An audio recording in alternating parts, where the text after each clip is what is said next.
নমস্কার, আমি সুপ্রিয় নায়ক। আপনারা দেখছেন বর্তমান ডিজিটাল।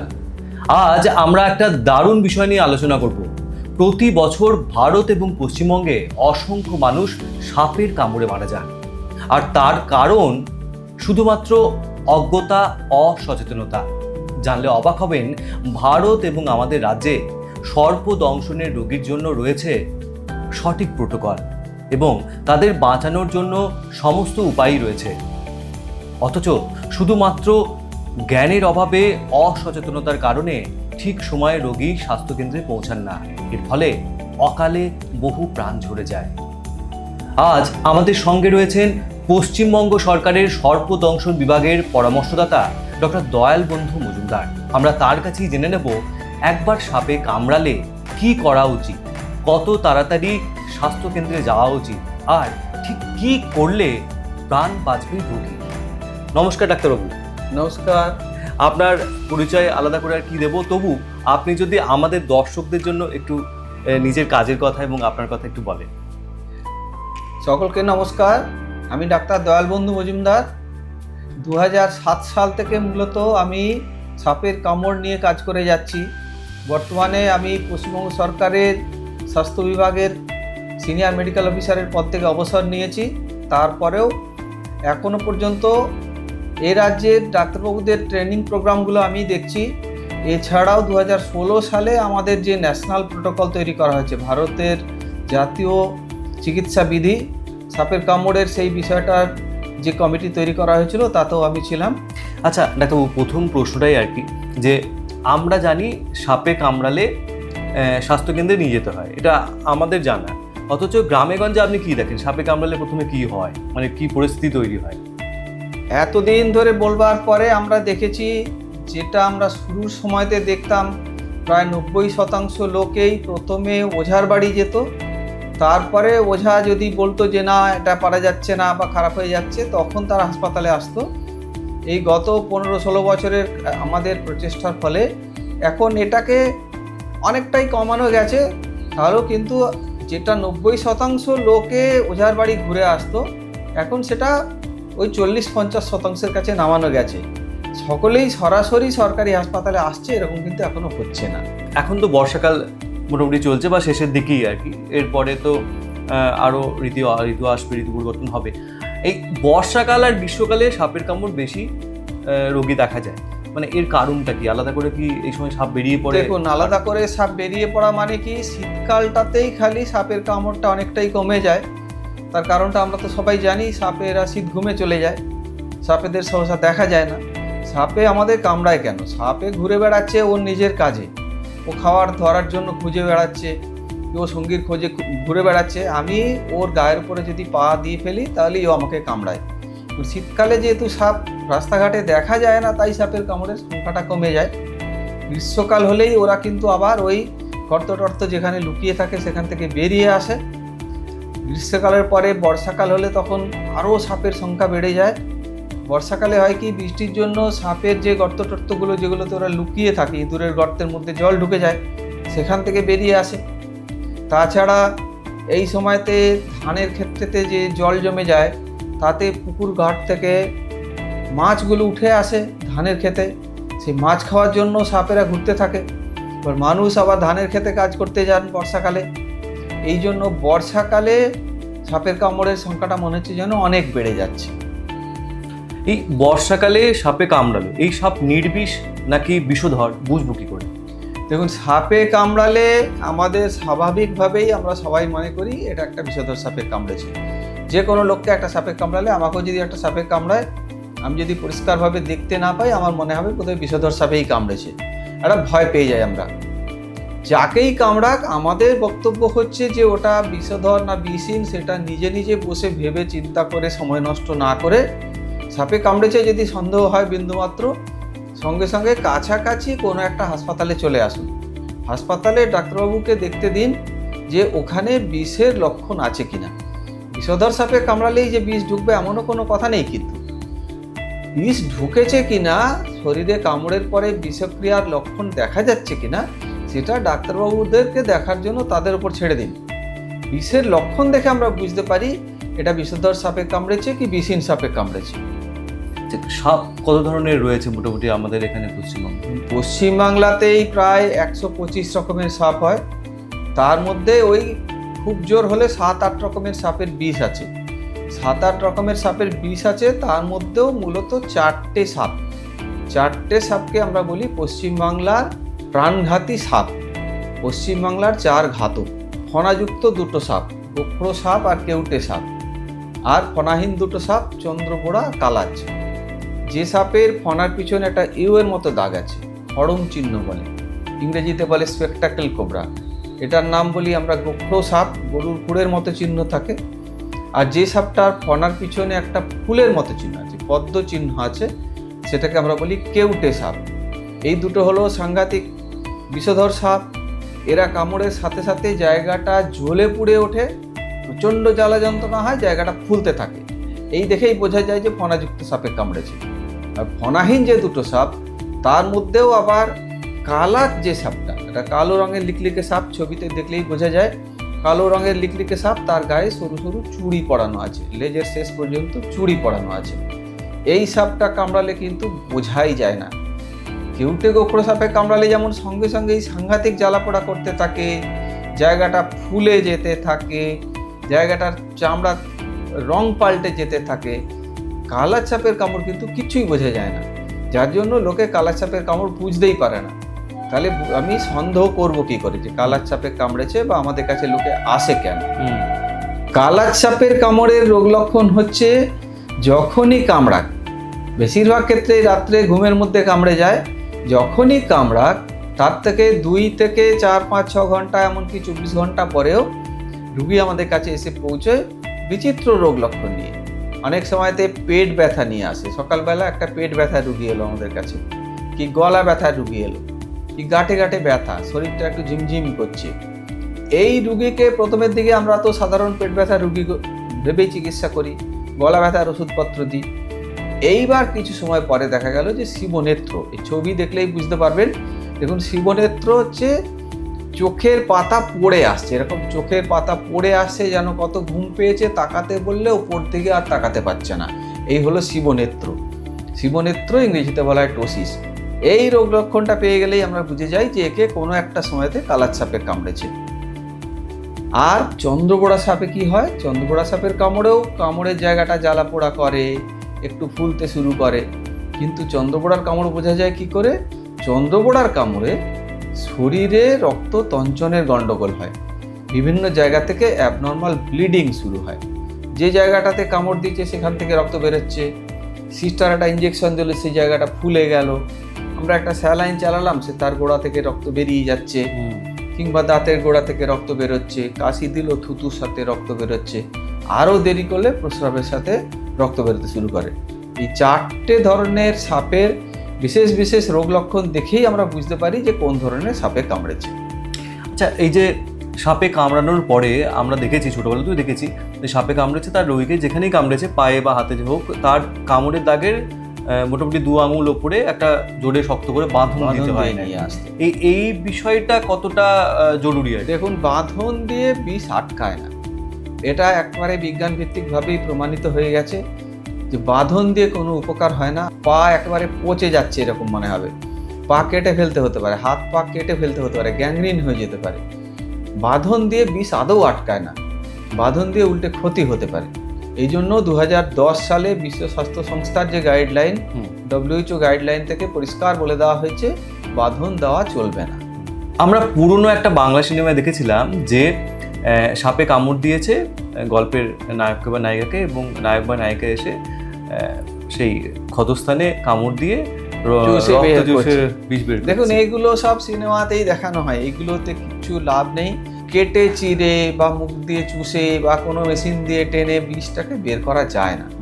একটা সাপের দাঁতে ভেতরে ফুটো থাকে, একটা ইঞ্জেকশন যেমন দেওয়া হয়, ইন্ট্রামাসকুলার ইঞ্জেকশন, এরকম সাপে যখন কামড়ায় ওখানে একেবারে চামড়ার তলায় গিয়ে আরও ভেতরে যে সমস্ত টিস্যু থাকে, মাসেল থাকে, তার ভেতরে একবারে চলে যায় বিষটা।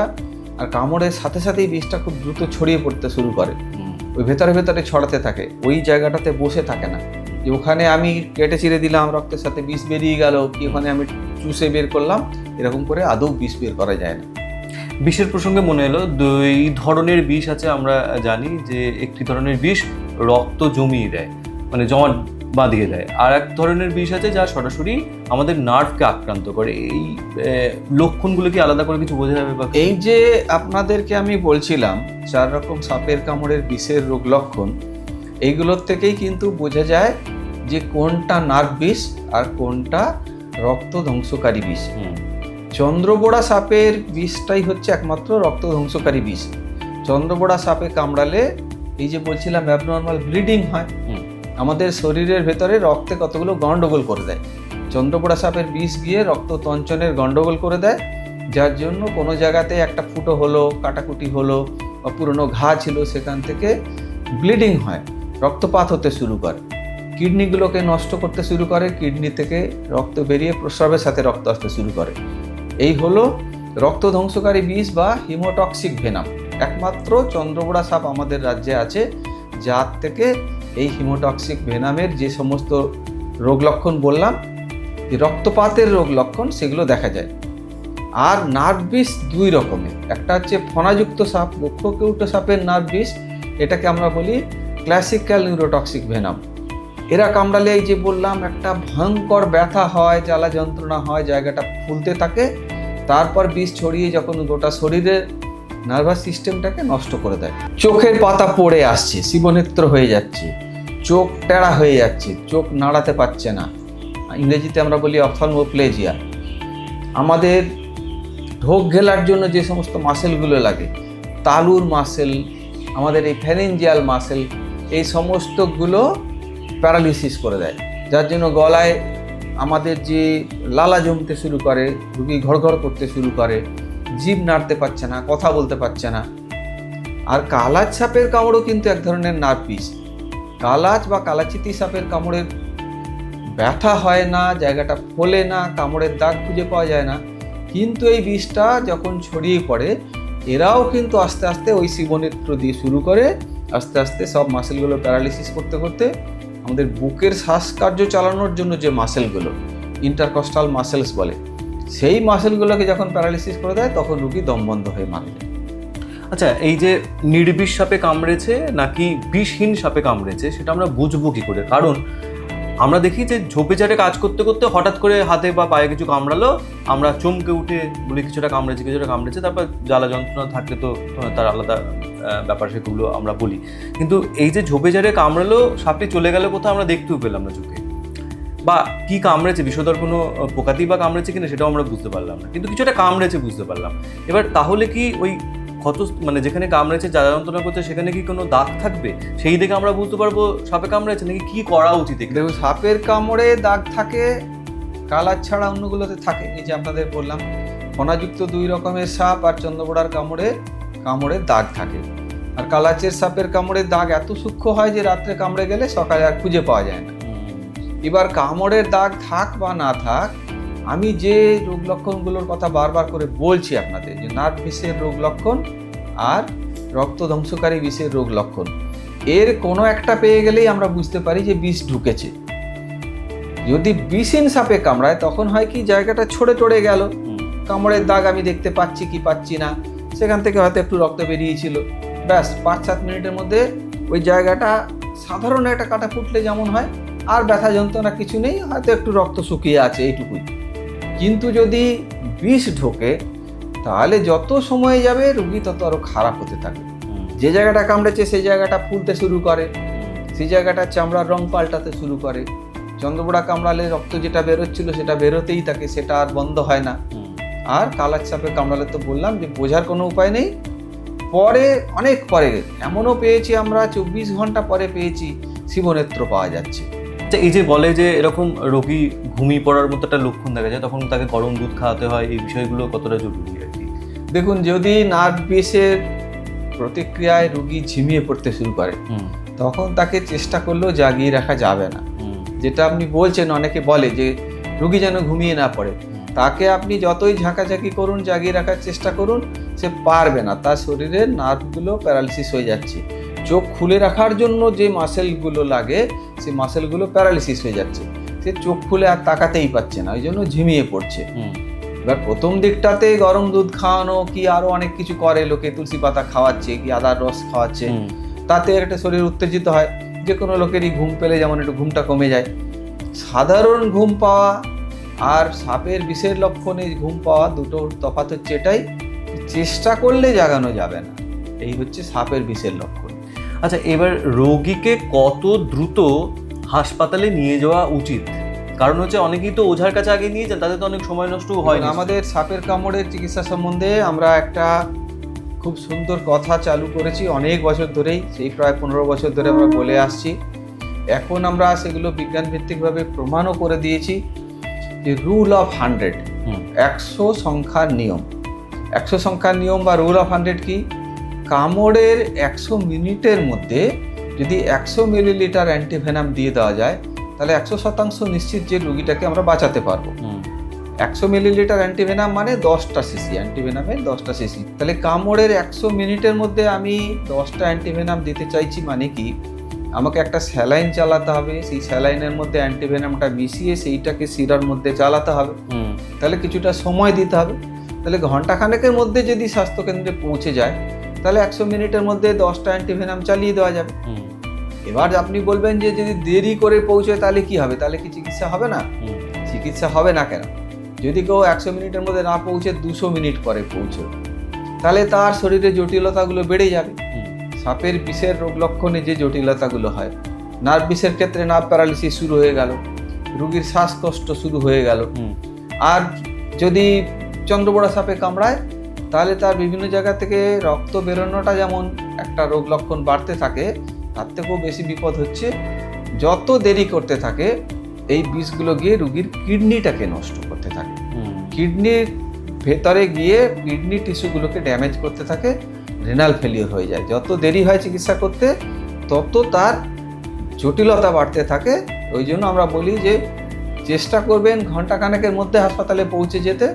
দেরি হলেও কোনো ক্ষতি নেই, দেরি হলে সময়টা আমাদের চিকিৎসার ঝামেলাটা বেড়ে যায়। কিন্তু গ্রামে গঞ্জে তো অ্যাম্বুলেন্স পাওয়া খুব একটা সহজ বিষয়ও নয়। ফোন করলে প্রায় 1 ঘন্টা পরে বা 1.5 ঘন্টা পরে পাওয়া যায়, এরকম একটা বিষয় ঘটে। দেখুন, গ্রামের রাস্তাতে অনেক জায়গাতেই অ্যাম্বুলেন্স চলার মতো রাস্তাও থাকে না। গ্রামের পাড়ার ভেতরে একটা বাঁশঝাড়ের পাশ দিয়ে একটা সরু রাস্তা চলে গেছে। এখন যদিও গ্রামে গঞ্জেও রাস্তাগুলো অনেক বর্ষাকালেও ওই মোড়াম বাঁধানো হোক বা কিছুটা বাঁধানো রাস্তা হয়ে গেছে গ্রামের ভেতরে। আজ থেকে 15-20 বছর আগে তো একেবারে গ্রামের মধ্যে হাঁটা চলাই যেত না, কাঁচা রাস্তা দিয়ে অ্যাম্বুলেন্স যাওয়া তো দূরের কথা। আমরা বলবো যে অ্যাম্বুলেন্সের জন্য অপেক্ষা করবেন না। যদি অ্যাম্বুলেন্স পেয়ে গেলেন তো ভালো, অ্যাম্বুলেন্সে করে তাড়াতাড়ি হাসপাতালে গেলেন। যদি অ্যাম্বুলেন্স না পান, এখন গ্রামেগঞ্জে প্রায় অনেক বাড়িতেই মোটর বাইক থাকে। আমরা বলি মোটর বাইক অ্যাম্বুলেন্স। যে যাকে সাপে কামড়েছে উনি নিজে যদি মোটর বাইক চালিয়ে যাওয়ার চেষ্টা করেন, তাহলে নার্ভ বিষের ক্ষেত্রে, উক্রকেউটো সাপের কামড়ের ক্ষেত্রে স্বাস্থ্যকেন্দ্রে পৌঁছানোর আগে হয়তো হাত পা প্যারালিসিস হয়ে গেল, তাহলে মোটর বাইক একটা অ্যাক্সিডেন্ট হয়ে যাবে, মোটর বাইক নিয়ে কি খালের মধ্যে পড়তে পারেন।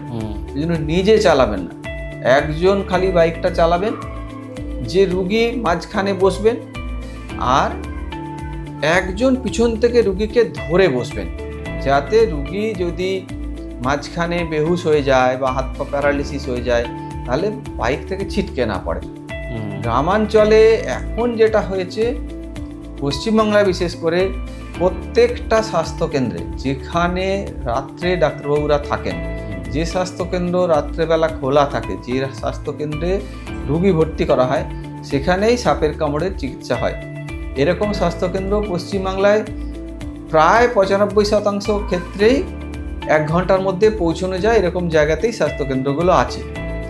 খুব একেবারে সুন্দরবনের কোনো দ্বীপের থেকে আসতে গেলে হয়তো সময়টা একটু বেশি লাগে, নৌকা পেরিয়ে আসতে হয়, বা পাহাড়ে দার্জিলিং বা কালিম্পংয়ের কোনো ভেতরের প্রত্যন্ত গ্রামে কাউকে সাপে কামড়ালে হয়তো পাহাড় ডিঙিয়ে স্বাস্থ্যকেন্দ্রে পৌঁছতে 1 ঘন্টার বেশি সময় লাগে।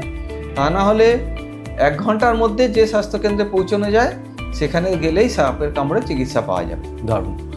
আচ্ছা, আর শেষ প্রশ্নই বলবো এটা, সেটা হচ্ছে যে আপনি তাহলে এই আমাদের দর্শকদের জন্য কি বার্তা দেবেন, যে যাতে করে আর ভুল না হয়, তারা আর ভুলটি না করেন? কোন কোন ভুল আপনারা দেখেন এবং সেই ভুলগুলো সংশোধন? দেখুন, সাপের কামড় সম্বন্ধে কথা বলতে গেলে আমরা একটা কথা সবসময়তেই বলি, যেটা না বললেই নয়। সেটা হচ্ছে সাপে যাতে না কামড়ায় সেটা দেখতে হবে, প্রতিরোধ করতে হবে। Prevention is better than cure. সাপে না কামড়ায় তার জন্য আমরা কি করব? অন্ধকার রাস্তায় হাঁটতে গেলে অবশ্যই হাতে একটা টর্চ লাইট বা মোবাইলের আলো জ্বেলে হাঁটবেন। অন্ধকার রাস্তায় সাপের ওপরে পা পড়ার সম্ভাবনা থাকে। অন্ধকার ঘরের ভেতরে একটা কোণা আছে, ঘরের ভেতরে খাটের তলায় জিনিসপত্র রাখা আছে, ওখান থেকে আপনি একটা জিনিস আনতে যাচ্ছেন, ওখানে সাপ হয়তো এসে ইঁদুর খাওয়ার জন্য বসে আছে, সে আপনার হাতে একটা কামড় দিয়ে দিতে পারে। ওই জন্য ওই জায়গাটা আলো দিয়ে দেখে নেবেন। যদি নেহাত একটা আলো না থাকে তাহলে একটা লাঠি বা গাছের ডাল দিয়ে সামনে রাস্তাটা টকটক করে শব্দ করতে করতে এগোবেন, রাস্তায় সাপ থাকলে সরে যাবে। ঘরের ভেতরে ধান চাল ডাল ছড়িয়ে না রাখাই ভালো। গ্রামের ক্ষেত্রে হয় কি, অনেক সময়তেই একটাই থাকার ঘর, খাটের তলায় সমস্ত খাদ্যশস্য ছড়ানো আছে, খাটের উপরে মানুষ থাকে। এই ক্ষেত্রে কি হয় বিপদটা, ইঁদুর আসে ওই ধান চাল খাওয়ার লোভে, ইঁদুরের পিছন পিছন সাপ আসে। ঘরের ভেতরে যদি ব্যাঙের খাওয়ার মতো জিনিস ছড়িয়ে ছিটিয়ে থাকে, রাত্রিরে খাওয়া দাওয়ার পরে বাসনপত্রগুলো রেখে দিলেন, ওর মধ্যে যে ভাতটা একটু একটু পড়ে আছে, ওই উচ্ছিষ্ট খাওয়ার জন্য পোকাটাকে আসে, পোকা খাওয়ার জন্য ব্যাঙ আসে, ব্যাঙের পিছন পিছন সাপ আসে। তাহলে যাতে ঘরের ভেতরে ব্যাঙ সাপ যত্রতত্র ঘুরে না বেড়ায় সেই ব্যবস্থা করতে হবে। একটা আলো নিয়ে রাস্তা হাঁটতে হবে। চাষের জায়গাতে ধান কাটছেন বা ঘাস কাটছেন, সেইখানে একটা লাঠি দিয়ে সামনের জায়গাটা একটু নেড়ে চেড়ে দিতে হবে, যাতে ওখানে সাপ থাকলে সরে যায়, তারপর সেখানে কাজ করলেন।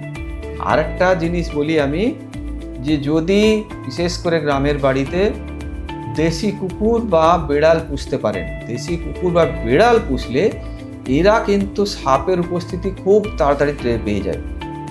এরা সাপকে মারবে না, কিন্তু ওখানে যে সাপ ঢুকছে বা সাপটা লুকিয়ে আছে, ওরা টের পেলেই চিৎকার চেঁচামেচি করে আপনাকে জানিয়ে দেবে। এরকম অভিজ্ঞতা আমার নিজের গ্রামের বাড়িতে হয়েছে, যে কুকুরে চন্দ্রবড়া সাপকে আটকে রেখে গো গো শব্দ করছে, তাই দেখে আলো নিয়ে বেরিয়ে দেখা যাচ্ছে যে চন্দ্রবড়া সাপ ঘরে ঢোকার চেষ্টা করছে। আর বিড়াল কালার চাপ মেরে নিয়ে বসে আছে বিছানার পাশে, এরকম তো আমরা কয়েকবারই দেখেছি। এমনকি যদি হাঁস পোষা থাকে, এই হাঁস বা যে কোনো পাখি পোষা থাকে, ও খাঁচার মধ্যে আছে, ঘরে কোনো জায়গা থেকে সাপ ঢুকছে, ওরা দেখে চিৎকার চেঁচামেচি শুরু করে দেয়। তাহলে সাপে যাতে না কামড়ায় তার প্রতিরোধের ব্যবস্থা করতে হবে। কোনো কেমিক্যাল কোনো কিছু দিয়ে সাপ আটকানো যায় না। ঘরটা পরিষ্কার রাখতে হবে, বাড়ির আশপাশে ঝোপ জঙ্গলগুলোকে পরিষ্কার রাখতে হবে। ঘরের বাইরে যাদের টয়লেটগুলো থাকে, স্নান করার জায়গা, পায়খানা প্রস্রাবের জায়গাটা, বিশেষ করে গ্রামে হয় কি, থাকার বাড়ি একটা জায়গায়, মাঝখানে উঠান 20 ফুট দূরে বাথরুমটা রাখা আছে। এই মাঝখানটাতে যাতে খুব ভালো আলো থাকে, বাথরুমেও যাতে খুব ভালো আলো থাকে, তার ব্যবস্থা করবেন যাতে সাপে না কামড়ায়। আর সাপে কামড়ালে তো এই যে বললামই, যদি সন্দেহ হয় যে সাপে কামড়েছে, দ্রুত চিকিৎসার ব্যবস্থা করতে হবে। নমস্কার ডাক্তারবাবু, আপনার পরামর্শে আশা করি পশ্চিমবঙ্গের সকল মানুষই উপকৃত হবেন, কারণ সাপে কামড়ালে আর ওঝা বা অন্য কোনো জায়গায় যাওয়া নয়, সরাসরি স্বাস্থ্যকেন্দ্রেই যাওয়া। কারণ আপনি জানেন সেখানে গেলে আপনি ওষুধ পাবেন এবং আপনার প্রাণ বাঁচবে। তাই বর্তমান ডিজিটাল দেখতে থাকুন এরকম আরও সচেতনতামূলক অনুষ্ঠান। ভালো থাকুন। ফলো করুন বর্তমান।